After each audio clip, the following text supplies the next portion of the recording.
வணக்கம். நமங்குணம் திரௌபதி அம்மன் கோவில் தீமிதி திருவிழா வெகு விமரிசையாக நடைபெற்றது. இனி விரிவான செய்திகள். அரியலூர் மாவட்டம் செந்தூரை அடுத்த நமங்குணம் கிராமத்தில் மிகவும் பிரசித்தி பெற்ற அருள்மிகு திரௌபதி அம்மன் கோவிலின் தீமிதி திருவிழா வெகு விமரிசையாக நடைபெற்றது. இதில் ஏராளமான பக்தர்கள் கலந்து கொண்டு தீமிதித்து தங்களது நேர்த்தி கடனை நிறைவேற்றினர்.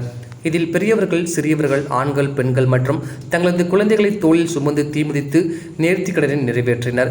இக்கோவிலில் இந்த திருவிழா சில நாட்களுக்கு முன்பு கோலாகலமாக கூடி ஏற்றத்துடன் துவங்கியது. திருவிழாவை முன்னிட்டு தினமும் சிறப்பு அபிஷேகம், ஆராதனைகளும் மாரியம்மன், திரௌபதி அம்மன், தருமர், பீமன், அர்ஜுனர், நகுலன், சகாதேவன், கிருஷ்ணர், அரவன் ஆகிய தெய்வங்களுக்கு வண்ண மலர்களால் அலங்காரம் செய்யப்பட்டு வீதி உலாவும் நடைபெற்றது. இவ்விழாவில் புகழ்பெற்ற பூசாரிகளை கொண்டு மகாபாரதம் கதை பிடித்து தருமர் பிறப்பு, அர்ஜுனன் பிறப்பு, அம்மன் பிறப்பு, அர்ஜுனன் வில் வளைத்தல், அர்ஜுனன் மாடு விரட்டுதல், திரௌபதி திருமணம், பூச்செறிதல், அரவான் கடப்பலி உள்ளிட்ட 18 நாட்கள் நடந்த மகாபாரத போர் தினத்தை மண்டகப்படியாக அந்த கிராமத்தை சேர்ந்த ஒவ்வொரு வகையராகவும் திருவிழாவாக கொண்டாடி இறுதி நாளன்று திரௌபதி அம்மனுக்கு வேண்டுதல்படி தீமிதித்து நேர்த்தி கடனை நிறைவேற்றினர்.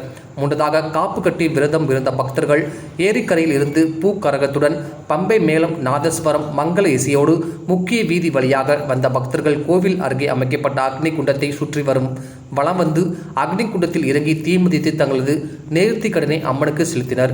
இதில் ஊர் நாட்டாமைகள், முக்கியஸ்தர்கள் மற்றும் 1000க்கும் மேற்பட்ட பக்த கோடிகள் கலந்து கொண்டு அம்மனின் அருள் ஆசி பெற்று சென்றனர்.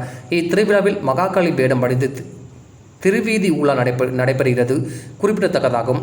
இக்கோவிலின் சிறப்பாக இது கருதப்படுகிறது. டிஎன் செய்திகளுக்காக அரியலூர் மாவட்ட செய்தியில் எஸ்பி ரவிச்சந்திரன்.